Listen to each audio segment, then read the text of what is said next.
Hermanos, buenos días.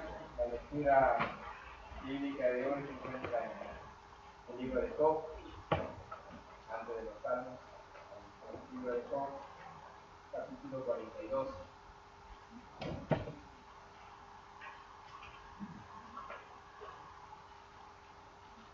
Leo y me acompañen ahí con su lectura.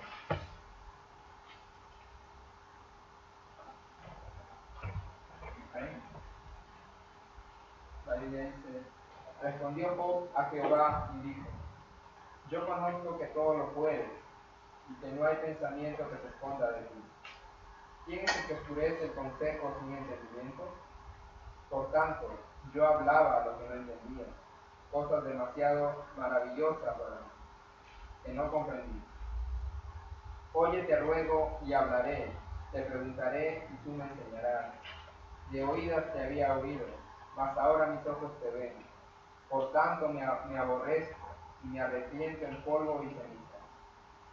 Y aconteció que después que habló Jehová estas palabras a Job, Jehová dijo a Elifaz temanita: mi ira se encendió contra ti y tus dos compañeros, porque no habéis hablado de mí lo recto, como mi siervo Job.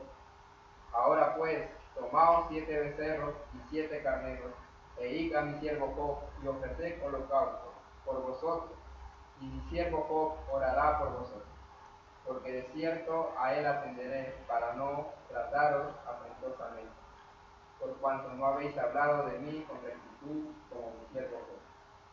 Fueron pues Elifaz temanita, Bildad suita, y Zofar naamanita, e hicieron como Jehová les dijo, y Jehová aceptó la oración de Job. Y quitó Jehová la aflicción de Job, cuando él hubo orado por sus amigos, y aumentó al doble todas las cosas que habían sido de Job. Y vinieron a él todos sus hermanos y todas sus hermanas, y todos los que antes le habían conocido, y comieron con él pan en su casa, y se condolieron de él, y le consolaron de todo aquel mal que Jehová había traído sobre él. Y cada uno de ellos le dio una pieza de dinero y un anillo de oro. Y bendijo Jehová el postrer estado de Job más que el primero, porque tuvo 14,000 ovejas, 7,000 camellos, 1,000 yuntas de bueyes y 1,000 asnos. Y tuvo 7 hijos y 3 hijas. Llamó el nombre de la primera Genima, el de la segunda Cesia, y el de la tercera Kerencapú. Y no había mujeres tan hermosas como las hijas de Job en toda la tierra. Y les dio su padre herencia entre sus hermanos. Después de esto vivió Job 140 años, y vio a sus hijos y a los hijos de sus hijos, hasta la 4ª generación. Y murió Job, viejo y lleno de días.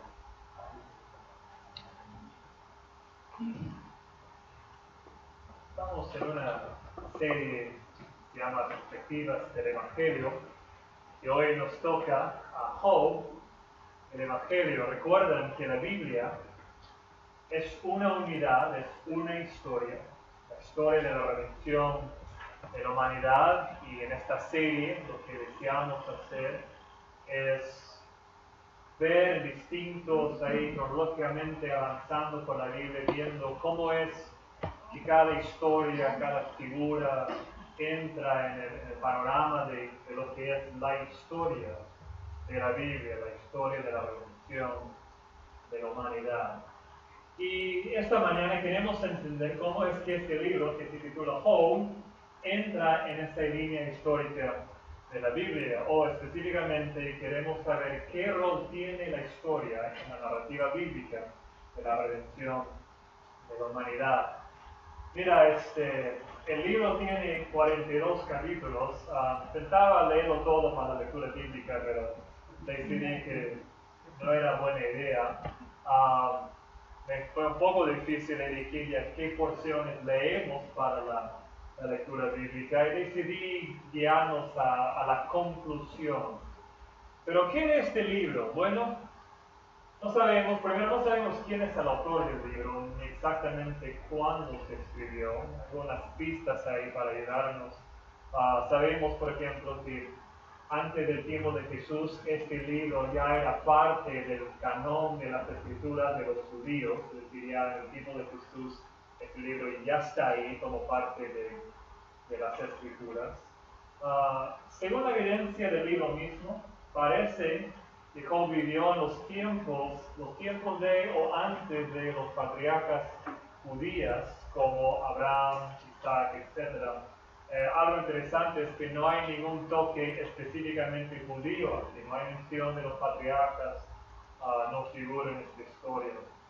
En su forma, estilo, es un libro distinto de todos los otros libros de la Biblia. Es una narrativa poética, una narrativa poética. El experto en el hebreo, Robert Alter, dice que el libro de Job es en muchas maneras el libro más misterioso de la Biblia hebrea. Él dice que formalmente como un debate sostenido en la poesía, no parece a cualquier otro texto del canon bíblico. Su poesía extraordinaria eclipsa, dice, toda la demás poesía de la Biblia. Y él, un experto en el hebreo, habla así, que puede leerlo en su idioma original. Ahora, ¿qué de la historia? ¿En qué consiste esta acumulación de 42 capítulos? Bueno, el libro comienza con esta descripción, Job 1:1. ¿Cuál es la descripción? Dice, hubo en tierra de Uz un varón llamado Job, que era este hombre perfecto y recto, temeroso de Dios y apartado del mal.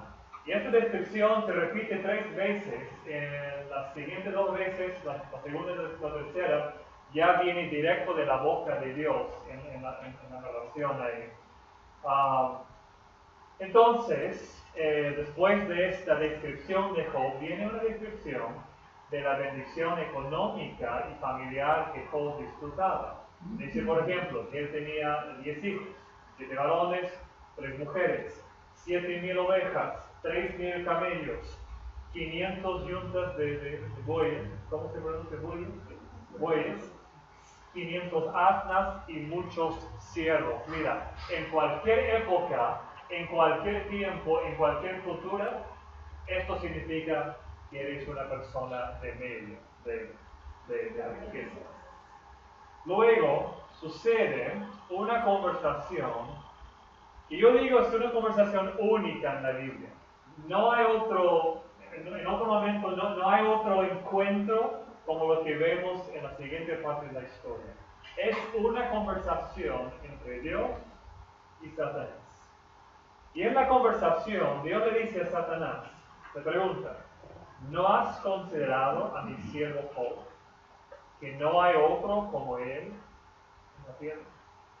Y Satanás responde a Dios, que Job le teme porque Dios le había bendecido.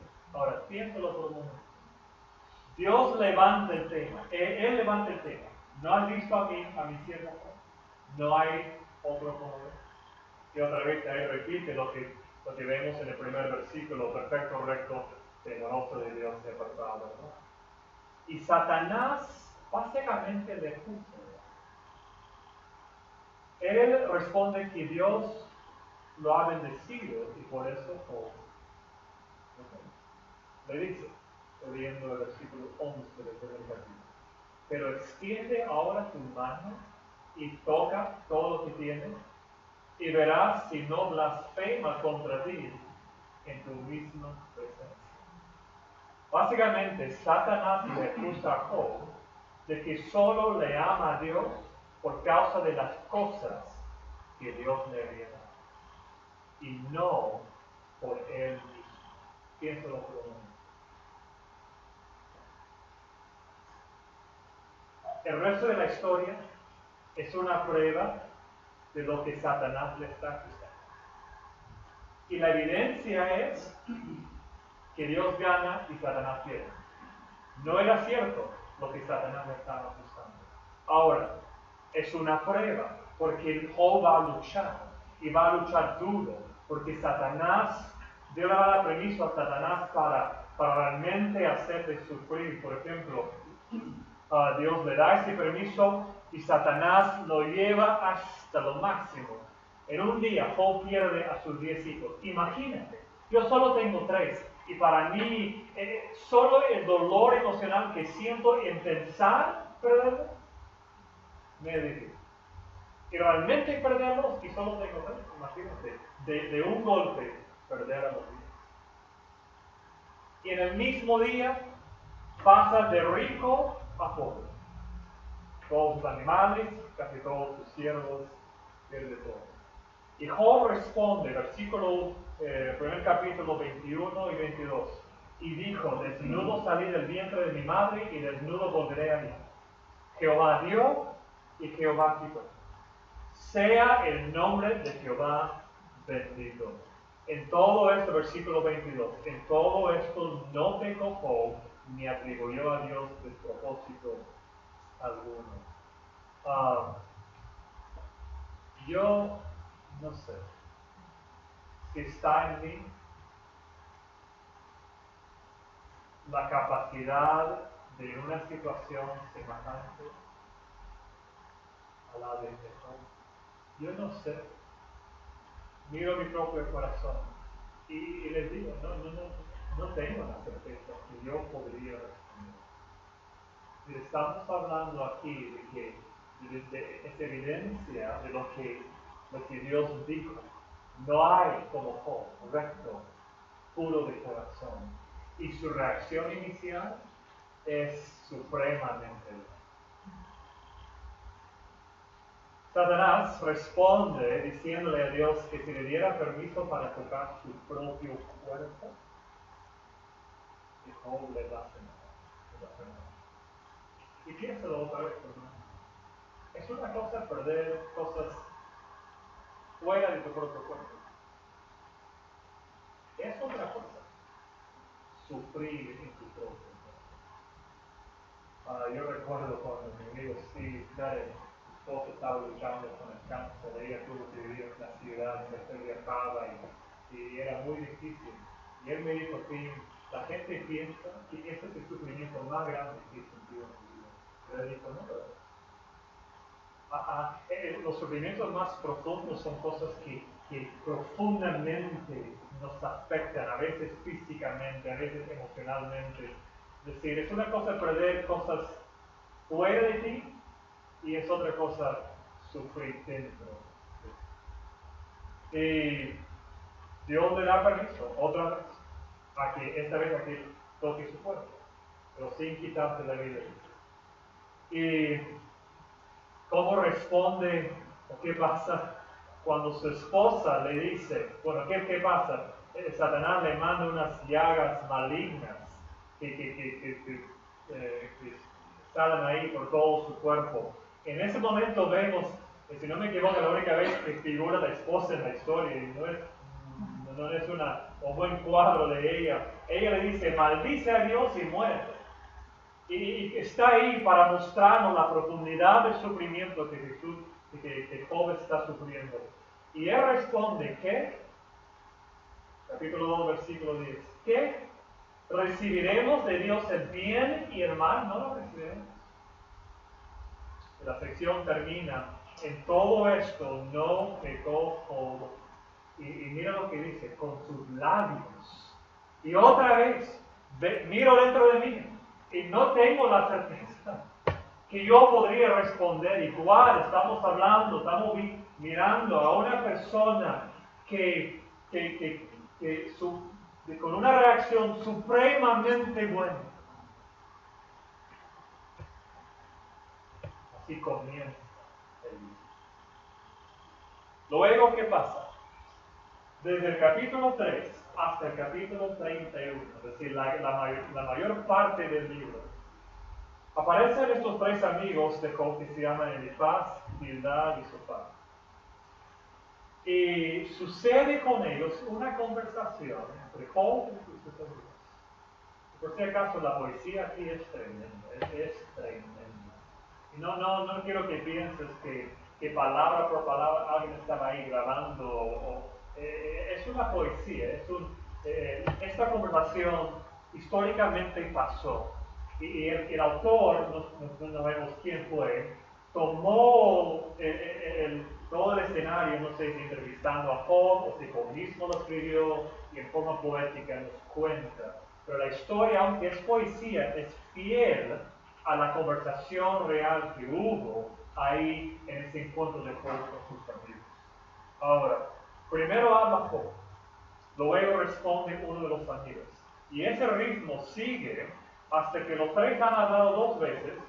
De ahí el primero, Elifaz, habla una tercera vez, Bildad, unas cositas, Sofar ni llega a hablar una tercera vez desde el capítulo 3 hasta el 31, ahí encontramos esa conversación con ellos. Cuando termina Job y los tres amigos, se mete a la conversación un joven llamado Eliú. Es un poco extraño esta parte, porque no sabemos nada de él, de repente entra, habla por 6 capítulos largos, y de ahí al final no hay otra mención de él. Dios viene al final y menciona a los tres amigos, no hay una mención de Eliú, pero como van a ver al final, él cumple una parte muy clave en la historia que veremos de aquí a unos momentos. Termina el Eliú y entra Dios. Y cuando Dios llega a la escena, hay un cambio tremendo en la conversación. En el capítulo 38, llega Dios a la escena y dice así, 31 versículo 1, 38 versículo 1. Entonces respondió Jehová a Job desde un torbellino. Y por 4 capítulos, Dios le hace preguntas a Job. Pregunta tras pregunta tras pregunta. Preguntas como, ¿dónde estabas tú cuando yo fundaba la tierra? ¿Dónde estabas tú? ¿Quién encerró las puertas? ¿Quién encerró con puertas el mar? ¿Quién? Y ahí está Job.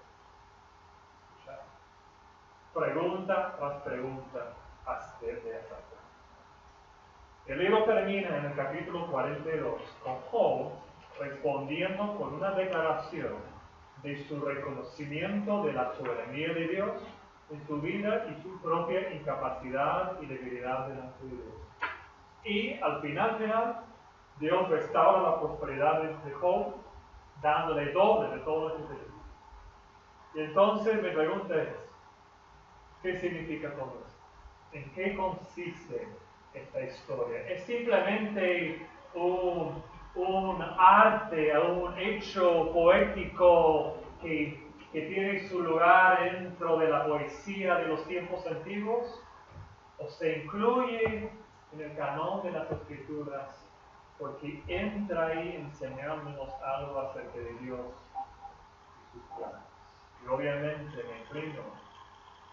Es cierto la segunda opción ahí. Dios en este libro nos quiere enseñar algo muy profundo.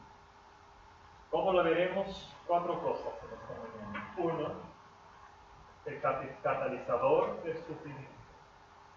Lo veremos en un momento. 2, una teología insuficiente. 3, la complejidad de una teología suficiente. Y 4, un redentor vivo. El catalizador del sufrimiento. Quiero decirles esto. Ya explico lo que quiero decir. El sufrimiento no es el tema principal. Olvídate. El sufrimiento no es el tema principal del libro, sino que el sufrimiento juega el papel de un catalizador en la historia. Lo expreso así. El sufrimiento de Job constituye el escenario para lo que Dios quiere revelarse a nosotros con respecto a sí mismo. Es decir, el sufrimiento no es el punto principal. Es algo que ayuda, un catalizador, que nos pone en el escenario para que podamos entender primero a Dios, en segundo lugar, cómo es que Dios obra con nosotros. qué es lo que Él quiere revelarse acerca de sí mismo y cómo es que Él trata a nosotros. No es un libro que se trata de cómo responder al sufrimiento. No es el punto de este libro. Sin embargo, lo que revela en cuanto al sufrimiento dentro del marco de una perspectiva correcta de Dios, de todas maneras, es profundo. En segundo lugar, una teología insuficiente. Y con esto estamos acercándonos, no llegando, sino acercándonos al corazón de este libro, a lo que el transcurso de la conversación de Job y sus amigos, de lo que Dios quiere revelarnos aquí. Siempre he tenido una dificultad con este libro. Ya no tanto, pero quiero ponerles el cuadro, ¿no? Cuando uno no tiene mucho conocimiento de la palabra de Dios, algo de conocimiento, su tendencia es de tomar versículos de cualquier contexto y aprovechar lo que hay en un versículo o en un par de versículos. Y eso se llama perlas. Y hay perlas en la Biblia. Hay un montón de perlas y son muy, muy buenas. Así, principios o promesas, cosas que en un versículo, dos versículos vemos y nos enseñan algo preciso. El problema con el libro de Job es que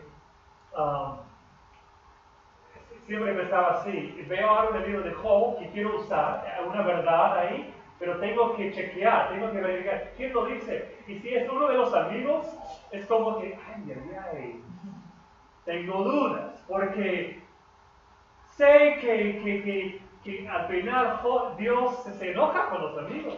Y le dice que han hablado mal, pero mucho de lo que dicen parece ser verdad y es verdad. ¿Cómo entendemos? ¿Cómo tratamos a los amigos? ¿Cómo vemos lo que dice? ¿Cómo ponemos en un marco completo la conversación entre los amigos y Job? Bueno, una pregunta que nos ayudaría es esto: ¿cuál es el problema? ¿Qué es el problema con los tres hombres? Sabemos que hay un problema. Sabemos que no son tan buenos amigos. Pero ¿qué consiste su problema? Los amigos de Job tienen una perspectiva de Dios y una perspectiva de la manera que Él trata con la gente, una teología muy sencilla y específica. Se puede resumirlo con esta frase, se puede expresarla así: Dios bendice a los justos y castiga a los malos. Su teología, su entendimiento de Dios y su manera de tratar a la gente es: Dios bendice a los justos y castiga a los malos. Lo vemos, por ejemplo, en el primer discurso de los amigos. Elifaz dice: recapacita ahora, ya dirigiéndose por primera vez a Job. ¿Qué inocente se ha perdido? ¿Y en dónde han sido destruidos los rectos? Como yo he visto, los que harán iniquidad y siembran injuria, la siembran.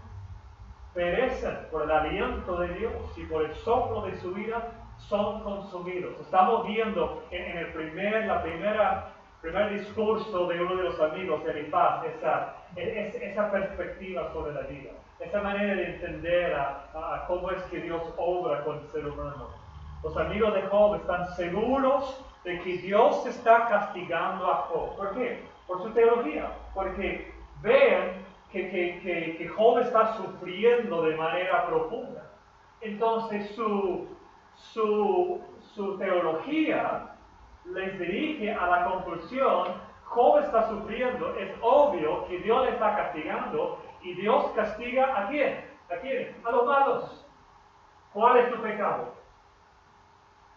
Y así van conversando. Por ejemplo, Elifaz en el mismo discurso le dice a Job: he aquí, bienaventurado es el hombre a quien Dios castiga. Por tanto, no menosprecies la corrección de Todopoderoso. Bildad en su primer discurso sigue: he aquí, Dios no aborrece al perfecto o al bueno. ni apoya la mano de los malignos. Es como que, Dios te está castigando. Eso te pone en el rubro de los malos.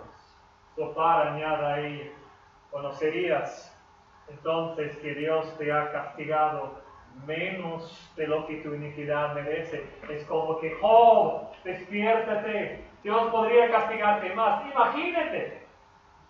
Ha perdido todo y está sufriendo en todo su cuerpo, y Zophar tiene el corazón de decirle. Hoy en día, la gran mayoría de las personas religiosas comparten esa perspectiva de Dios. Dios les dice a los buenos, así a los malos. ¿Por qué? Mira, parece servir. ¿Vale? En mucho de la Biblia vemos a Dios haciéndolo. Vemos a Dios bendeciendo a los buenos y castigando a los malos. Bendeciendo a los justos, castigando a los injustos. Entonces, ¿cómo lo entendemos? Teólogo James Hamilton dice, los amigos de Job no son caricaturas. Es decir, no debemos pensar que solo son ellos y la mayoría no piensa. Esta historia está en la Biblia, justo porque hay muchos que entienden la vida hoy en día. Él sigue, hacen un intento real, los amigos de Job, de entender y explicar lo que ha sucedido a Job. Están realmente los amigos buscando entender lo que está pasando a Job. Su problema es que tienen este cuadro: los bendice a los justos y castiga a los malos. Y cualquier cosa que puede, fuera de este cuadro no lo pasa. Como que no lo puede traer los fueros. Hamilton sigue, hacen un intento real los amigos de entender y explicar lo que ha sucedido a Job, y a veces hacen afirmaciones verdaderas. Parece, sin embargo, que las verdaderas declaraciones hechas por los consejeros de Job no surgen de una perspectiva bíblica. El suyo, hablando de los amigos, dice Hamilton, es un universo mental en el que existe una ecuación estricta entre la justicia y la retribución. Sin lugar para la piedad, sin lugar para el misterio y sin lugar para Jehová, quien demuestra su gloria tanto en la justicia como en la misericordia. Y un cuadro así: Dios castiga a los malos y bendice a los buenos. No, la pregunta es, ¿y dónde entra la misericordia? Porque la misericordia funciona a base de que una persona merece el castigo de Dios, y Dios le demuestra misericordia, y es bendito. ¿Cuál es el problema? ¿Qué es el problema con esta perspectiva de Dios, su manera de tratar a la gente? ¿Qué es el problema con esta teología insuficiente? Uno, no es necesariamente la verdad. Es que hay muchos casos en que el malo prospera y el justo. Capítulo 20. Zophar persiste que los malos sufrirán. Y Job responde: ¿por qué viven los impíos y se envejecen? Y aún crecen en vejez. Su descendencia se robustece a su vista y sus renuevos están delante de sus ojos, hablando de los impíos, de los malos. Sus casas están a salvo de temor, ni viene azote de Dios sobre ellos. Solo he leído 3 versículos. Job sigue por unos 15 versículos hablando. Yo miro y los injustos a veces no sufran. De repente hay un justo ahí. Es decir, que si tú entiendes a Dios y su manera de tratar a la gente, dentro de esa teología, Dios bendice a los justos y castiga a los malos, ¿cómo respondes? a la evidencia que no siempre. Mira, hay casos que sí y hay casos que no. La otra cosa que quiero decir aquí es que no se puede poner a Dios en una caja. No se puede, que la palabra me escapa, pero me entienden.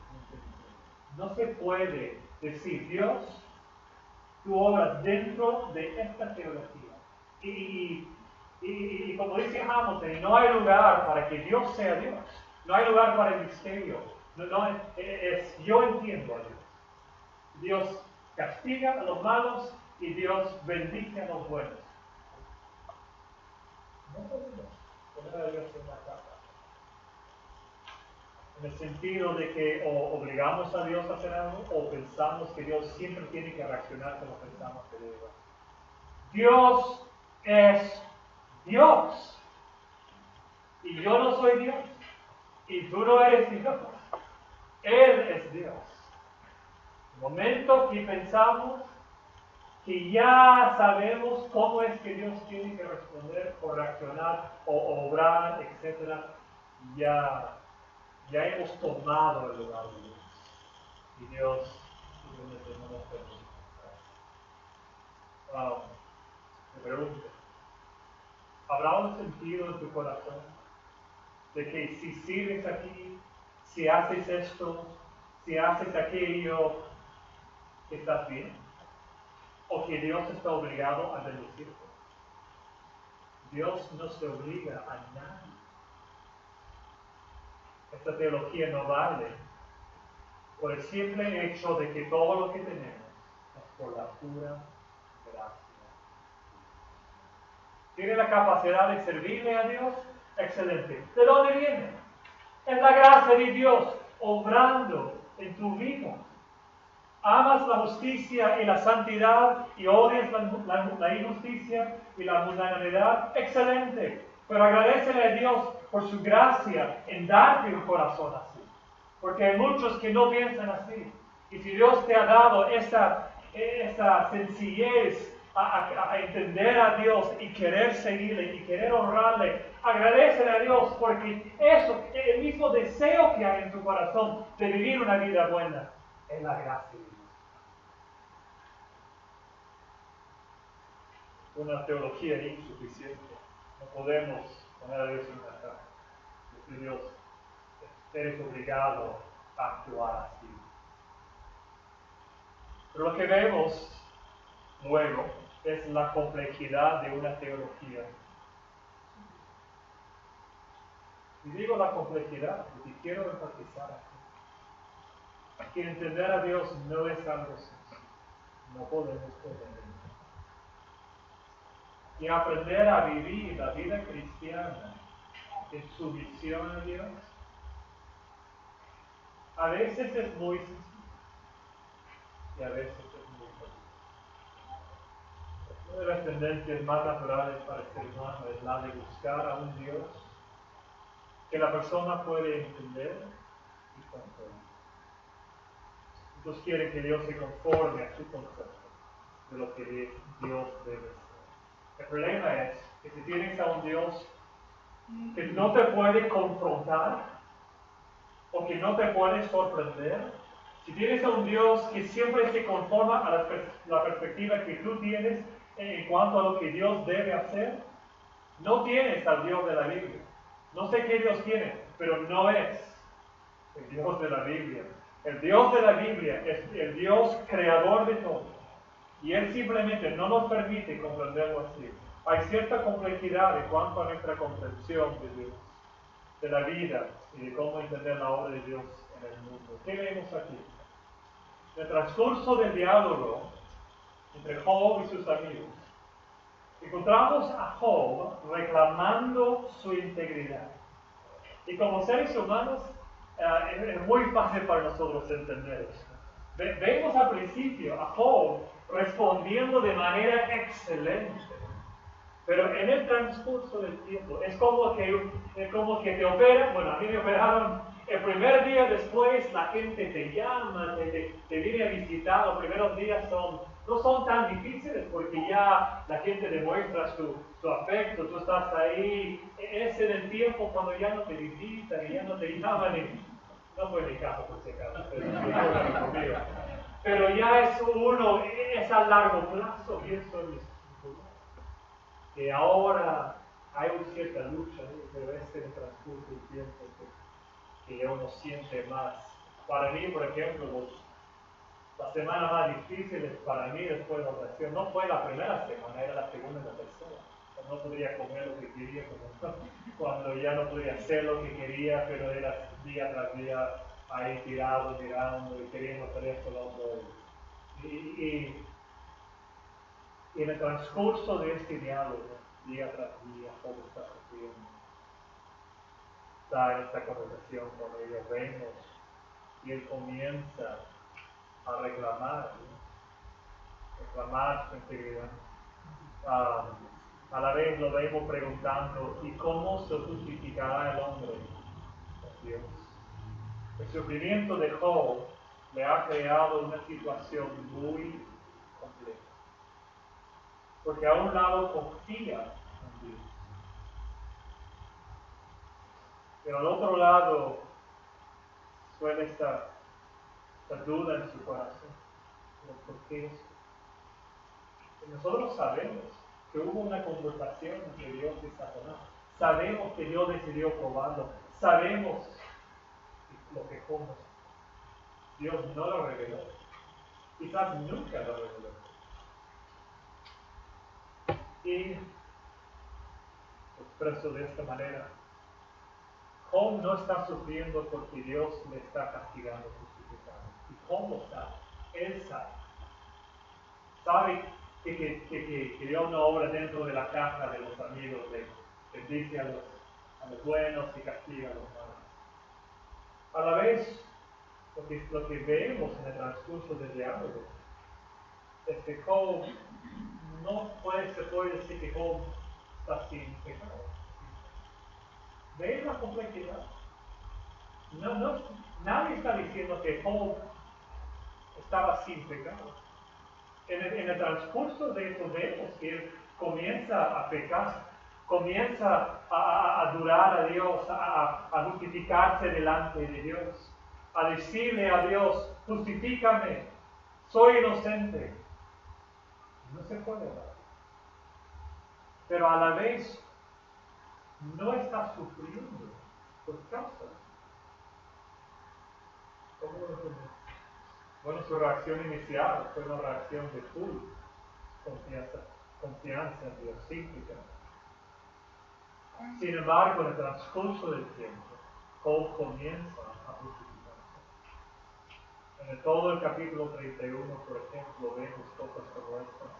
Vemos a Job diciendo, si anduve con mentira, y si mi pie se apresuró a engaño, péseme Dios en balanzas de justicia y conocerá mi integridad. Mira cómo se está dirigiendo ahora casi al final de la conversación a Dios. Ya es Dios. Todo ahí en un balance, mi bueno y mi malo.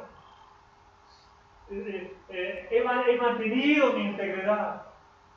Justifícame, Dios. Él dice, si fue mi corazón engañado acerca de mujer, dice, si hubiera tenido un poco el derecho de mi siervo y de mi sierva, dice, si estorbé el contento de los pobres, y así sigue hablando frase tras frase, diciendo, Dios, justifícame, soy inocente. Se ha metido Job en su vida. Correctamente sabe que no está sufriendo porque Dios le está castigando. Pero a la vez, en la espera, el tiempo, en la presión de los amigos, suele dentro de él se levanta en ese, pero quiero justificar. Ahora, es en ese momento que entra Dios. Y te pregunto, ¿qué piensas que Dios diría? Y si ya conoces la historia, olvídense de la historia por un momento. quiero que te pongas en el lugar de no conocer la historia. Llega la conversación a ese punto, sufriendo, pero sin pecado, y su reacción, pero en el tiempo ya diciendo, Dios, justifícame, soy inocente. ¿Qué piensas tú que Dios debe decir? Bueno, siendo que Job es el más justo en el mundo. ¿Qué debe hacer Dios? ¿Dar una explicación? Es que Job vino Satanás y yo quería probar. O pedir disculpas por haberle permitido a Satanás hacerle sufrir tanto a Job. En tu corazón, en la parte emocional de tu corazón, ¿qué piensas que Dios debe hacer? Bueno, lo que Dios hace es esto. Con una serie de preguntas, Dios recuerda a Job que Él es Dios. Y obviamente Job no lo es. ¿Qué preguntas? Él le pregunta, ¿dónde estabas tú cuando yo fundaba la tierra? ¿Quién encerró con puertas el mar cuando se derramaba saliéndose de su seno? ¿Has entrado tú, Job, hasta las fuentes del mar y has andado escudriñando el abismo? ¿Quién repartió conducto al turbión y camino a los relámpagos y truenos? ¿Sabes tú el tiempo en que paran las cabras monteses? ¿Quién echó libre el asno montés? Diste tú al caballo la fuerza, y así, pregunta tras pregunta tras pregunta, para mostrarle a Job que Él es Dios y no importa lo que Dios le permite en la vida, el ser humano no tiene lugar para justificarse delante de Dios. Dios es Dios y nosotros no somos. Pero recuerda, hay una gran distinción entre Dios está castigando a Job por su pecado. No es lo que está pasando. Pero a la vez Dios quiere mostrarle a Job que no hay dentro de ningún ser humano la posibilidad de justificarnos delante de Dios.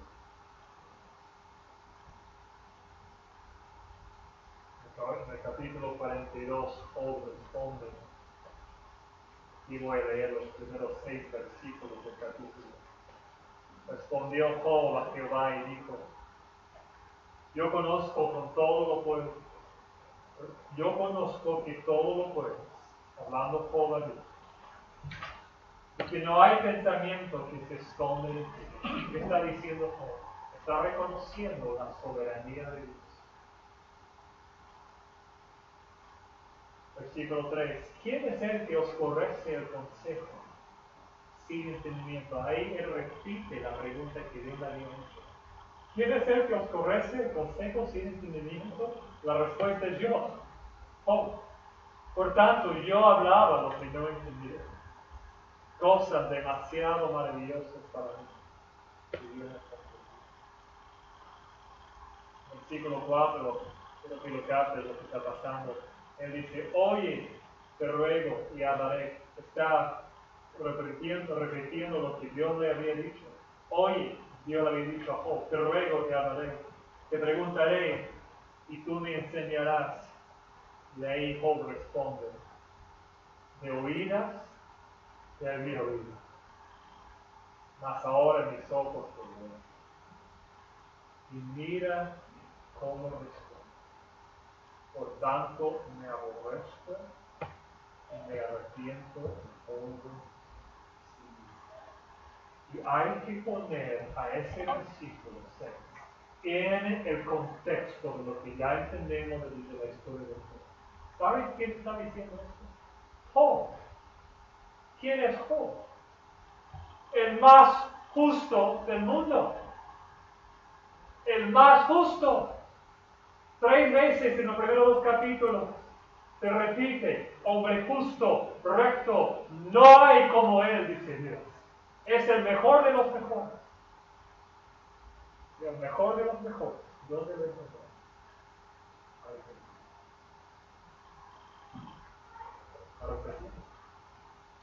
La pregunta es ¿por qué? La única respuesta razonable es porque Job vio la gloria de Dios. Vio a Dios. Por así. Ahora para terminar. Un redentor. Hay algo muy interesante que vemos en el transcurso de este diálogo. Job comienza a hablar de su necesidad, ¿no? Para un mediador o un redentor. Por ejemplo, capítulo 9, versículo 32. Él dice, porque Dios no es hombre como yo, para que yo le responda y vengamos juntamente a juicio. ¿No hay entre nosotros árbitro, mediador? ¿Cómo está preguntando? ¿Dónde está mi mediador? Que ponga su mano sobre nosotros dos. Está buscando, sabe que es solo Dios que le puede justificar, pero Dios está lejos. No ve a Dios, no siente la presencia de Dios. Y él sabe que no está sufriendo por su pecado, pero está sufriendo. Y es como que lo que necesito es alguien que, como un abogado, que puede ponerse entre Dios y Dios. Pero mira, Job alrededor suyo, ¿no lo ves? ¿No? Ahí están los amigos, pero no ayudarían en este. Pero en el tiempo lo que vemos es que la fe de Job comienza a crecer. Hay un crecimiento de la fe de Job que vemos en esto. Job ve que lo que necesita no es solo a un mediador, uno que podría arbitrar entre él y Dios, sino que Job necesita a un redentor, uno que consideraría su extrema necesidad para actuar a favor de Job. Un mediador tiene cierta autoridad para arbitrar, pero un redentor es distinto. Un redentor puede actuar a favor. El abogado solo presenta argumentos, el redentor actúa, obra, tiene más autoridad. En uno de los pasajes más bellos del libro vemos a Job declarando esto: yo sé que mi redentor vive. ¿Cómo entendemos este versículo? Job entiende que si su redentor vive, si no solo tiene a un mediador, sino a un redentor, uno que puede actuar a favor de él también vivirá. Y mira, está hablando de vida, porque ha perdido básicamente toda su vida. Aunque sigue vivo, ha perdido esencialmente toda su vida. Y vemos ahí a Job diciendo, yo sé que me he redentor. Y mira cómo lo expresa. Y al fin se levantará sobre el polvo. Y después de deshecha esta mi piel, en mi carne heredaré a Dios. Casi al final de esta historia aparece el joven llamado Eliú. Eliú ocupa un lugar en el diálogo entre Job y sus amigos. Él entra como en un lugar especial. No está en el campo de los amigos. Él tiene palabras para decir en contra de los amigos. Pero no está necesariamente en el campo de Job. También le habla así, le dedica a Job.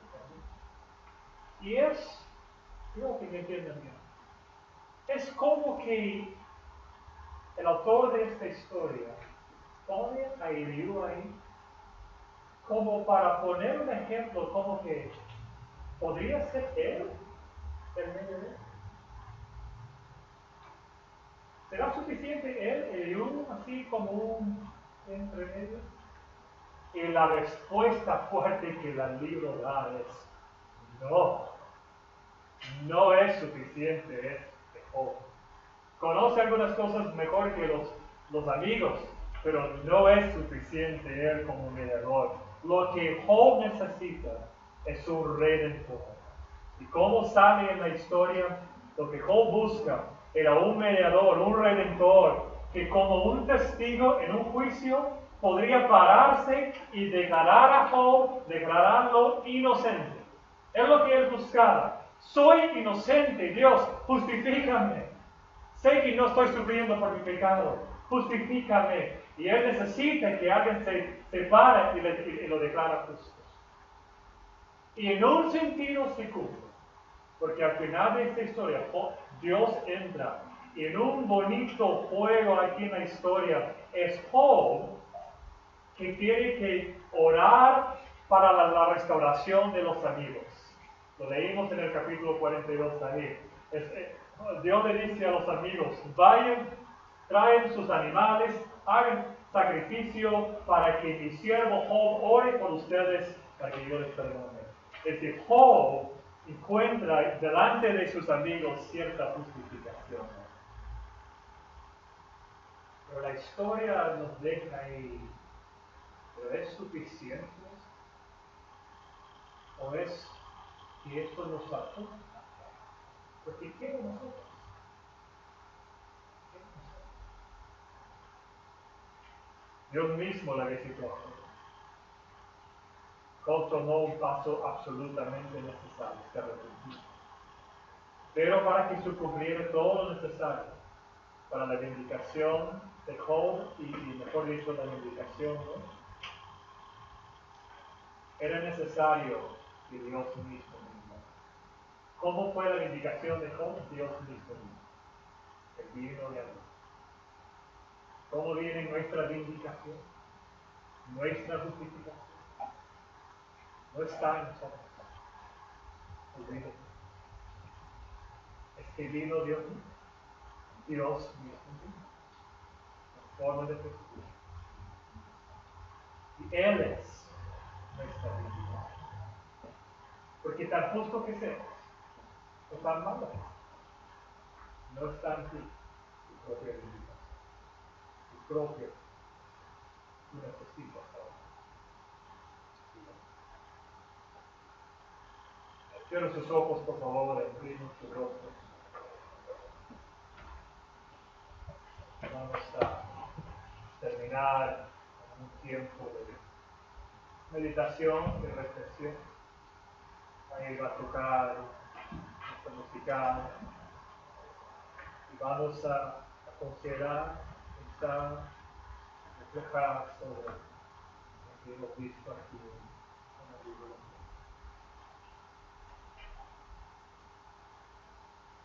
Te pregunto, ¿veis en ti esa inclinación de querer encontrar tu propia justificación en ti mismo? Corre, Cristo. Por eso te viene de Dios.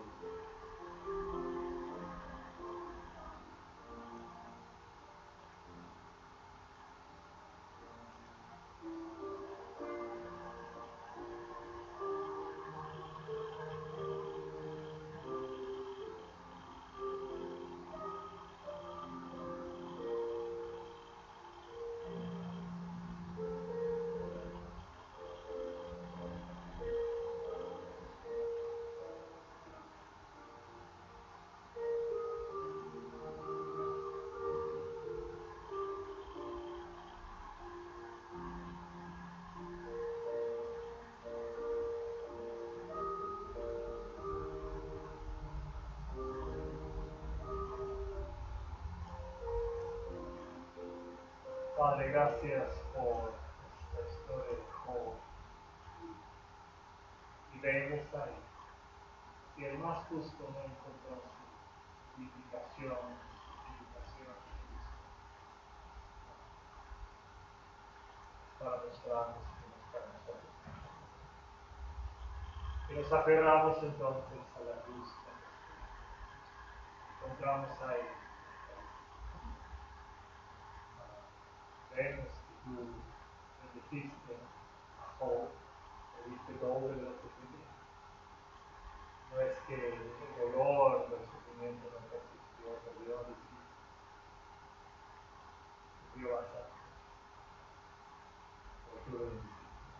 Dios.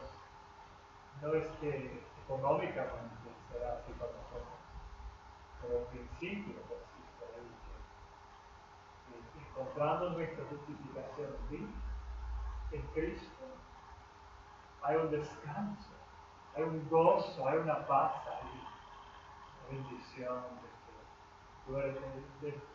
de que tú eres Dios y tú has hecho todo lo necesario para nuestro vida y descansamos y disfrutamos la vida que ayúdanos a hacer esta vida. Te pido en nombre de Cristo. Amén.